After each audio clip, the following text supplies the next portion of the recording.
नमस्कार मित्रों, आप सभी का बहुत बहुत स्वागत है मेरे इस यूट्यूब चैनल पर। फ्रेंड्स, आज मैं बात करने जा रही हूँ संतों से जुड़ी हुई।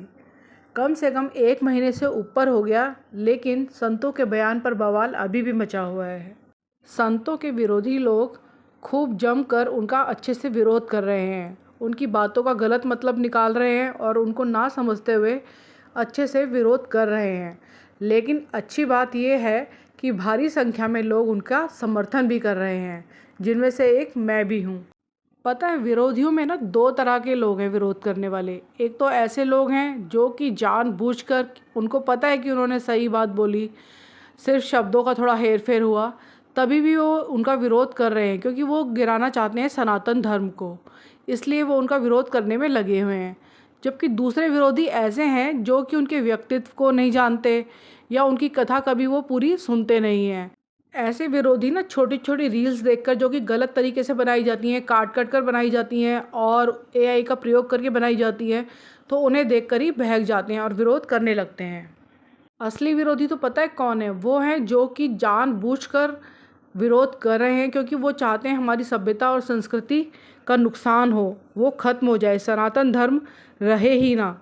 तो इसलिए वो विरोध करते हैं। उन्हें डर है कि अनिरुद्धाचार्य जी तो गुरुकुल की पढ़ाई को वापस ला रहे हैं और फ्री शिक्षा की बात करते हैं और फ्री हॉस्पिटल्स की बात करते हैं। तो उन लोगों को तो ये सब बातें बुरी लग ही सकती हैं, क्योंकि जिन्होंने स्कूल या हॉस्पिटल सिर्फ बिजनेस पर्पस के लिए खोले हैं। पता है, जब उन्होंने कथा में लिव इन रिलेशनशिप पर बात करी और जिन शब्दों से लोगों को बुरा लग रहा है, तो जो लोग वहाँ इतने बैठे हुए थे उनमें से किसी को भी बुरा क्यों नहीं लगा? क्योंकि उनमें से भी बहुत से लोग ऐसे होते हैं कि जो अपनी इन परेशानियों को लेके वो पेरेंट्स गुरुजी के पास जाते हैं कि हमें बताइए हम क्या करें, बच्चे आजकल ऐसे कर रहे हैं। तो बहुत से लोग इन चीज़ों से परेशान हैं और इसलिए साधु संत कथावाचक समाज की इन बुराइयों को दूर करना चाहते हैं और इसलिए वो ऐसी बातें कहते हैं। पता है, बातें ना सुनने में कड़वी हो सकती हैं। पहले मुझे भी उनकी कुछ बातें, जब मैंने स्टार्ट किया था कथा को सुनना उनकी, तो कुछ बातें बुरी लग जाती थी क्योंकि मैं बीच बीच में ही कुछ सुनती थी कभी कभी ना, जब स्टार्ट किया था तो। लेकिन जब मैंने उनकी पूरी कथा सुनना शुरू किया तो वो किस तरीके से उस बात को कह रहे हैं, किस लहजे में कह रहे हैं, तो वो समझ में आना शुरू हो गया। और इस बात का एहसास हो गया कि कभी भी वो अपने देश का, इस समाज का, सनातन धर्म का, किसी व्यक्ति का बुरा कभी भी नहीं चाहते, चाहे वो किसी भी जाति का हो, किसी भी देश का ही क्यों ना हो दूसरे का। वो सबका भला ही चाहते हैं और उनकी भलाई के लिए ही बात कहते हैं। हम भी अपने घर में बच्चों को डांटते हैं, बच्चे कई बार प्यार से नहीं मानते, समझाने से नहीं मानते, तो कुछ कठोर शब्द हम उन्हें बोल देते हैं जो उन्हें बहुत बुरे लगते हैं और बाद में हमें भी बुरा लगता है कि हमने ऐसे क्यों बोला। लेकिन कई बार ये कड़वी दवाई देनी पड़ती है ताकि उनको सीधी चोट लगे उनके दिल पर, इस बात से वो इसके लिए सोचने के लिए मजबूर हो जाएं कि हाँ, हम में ऐसी क्या कमी है, हम क्या गलत कर रहे हैं। कुछ लोग, कुछ महिलाएं ऐसे बोले जा रही हैं कि मेरी मर्ज़ी, मैं ये करूं, मैं वो करूं, मेरी मर्ज़ी, मेरी मर्ज़ी। अरे, संत के लिए जो समाज में लोग होते हैं ना, वो उनके बच्चे की तरह होते हैं। आपका बच्चा अगर कोई फ़िनाइल की बॉटल ही लेके पीने लग गया मान लो, और वो जहर है उसके लिए, तो आप उसको चांटा लगाओगे ना एक, कि पीने दोगे आराम से, कि नहीं भाई मेरी मर्ज़ी का है वो।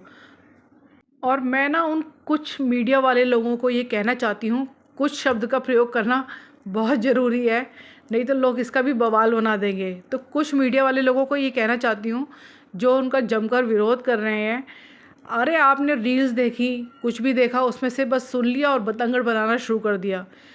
जो आप ऐसे ही फैलाने लग गए बात, विरोध करने लग गए। उनसे पर्सनल आप मिलिए, मीटिंग करिए, टाइम लीजिए, तब उनसे बात करिए कि आपने जो ये कहा, तो उनसे कहलवाइए दोबारा से कि आपने ये कहा, ऐसे कहा। तो वो भी अपनी सफाई में कुछ बोलेंगे कि भाई पूरी वीडियो देखो, पूरी कथा सुनो, तो किस लहजे में क्या बात बोली है। तभी मीडिया को उस चीज़ का विरोध करना चाहिए जो कुछ मीडिया उनका जमकर विरोध कर रही है। अब जैसे आजकल कितनी फ़िल्में हैं जो आप फैमिली के साथ बैठकर नहीं देख सकते बिल्कुल भी, तो मीडिया को ऐसी चीज़ों का भी विरोध करना चाहिए। मीडिया के खुद ही चैनल पर जब वो न्यूज़ वगैरह आ रही होती है तो साइड में गुटखे का प्रचार आ रहा होता है, तो ये चीज़ों का विरोध करना चाहिए। संत हैं जो हमारे कथावाचक हैं, गुरुजी, उन्होंने जो अच्छी बात कही है उसका थोड़ी ना विरोध करना चाहिए। चलो शब्दों के लिए आप कह सकते हैं कि भाई थोड़ा इस तरीके से नहीं, आप इस तरीके से बोल दो या जो भी है। और पता है, लोग कहते हैं कि संतों को तो सिर्फ भक्ति करनी चाहिए, उन्हें क्या मतलब कोई कुछ भी कर रहा है, कैसे भी कर रहा है।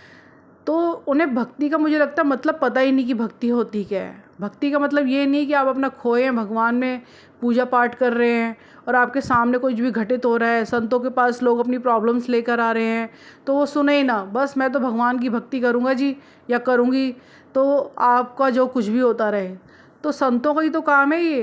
पहले पता है क्या होता था, जो लोग कहते हैं कि संतों को भक्ति करनी चाहिए, पहले जो राजा महाराजा होते थे ना, वो संतों को बुलाकर ही उनसे पूछते थे कि कैसे क्या करना है, उनसे ही सलाह लेते थे, उनसे ही अपना मार्गदर्शन कराते थे, तब जाके वो अपने राज्य को चलाते थे।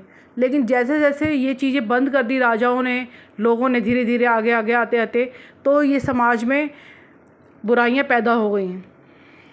लोग कहते हैं अनिरुद्धाचार्य जी के लिए कि अरे वो तो कथा तो कम सुनाते हैं और बेकार की बातें ज़्यादा करते हैं, वो कथा तो सुनाते ही नहीं है। आप ये बताओ, अगर एक स्कूल में कोई टीचर पढ़ाता है और वो सिर्फ जो बुक में लिखा है उसे पढ़ा के चल दे और बच्चों को खुलकर समझाए ही ना कुछ भी, तो कैसा लगेगा कि अरे बच्चों को समझ आएगा। खुलकर तो बताना ही पड़ता है ना चीज़ों को कि कैसे क्या होता है क्या नहीं होता है। ये थोड़ी रीडिंग करके थोड़ी जाएगा वो किसी भी बुक की या पुस्तक की जो भी है। तो उन्हें वो जब उस चैप्टर को अच्छे से समझाएगा तभी तो बच्चों को समझ आएगा। अगर समझाना ही ना हो तो बच्चे स्कूल आएंगे ही क्यों? बुक से खुद ही ना पढ़ लेंगे घर पे, पेरेंट्स खुद ही ना पढ़ा लेंगे उन्हें घर पर। पता नहीं क्यों ये विरोधी लोग हमारे सनातन धर्म को ख़त्म करना चाहते हैं। हमारे इतने पूजनीय संत प्रेमानंद जी को, अनिरुद्धाचार्य जी को इतना बुरा भला बोलते हैं उनके अच्छे बोलने पर भी। पूज्य प्रेमानंद जी के बारे में कोई सोच भी कैसे सकता है कुछ भी बोलने के लिए?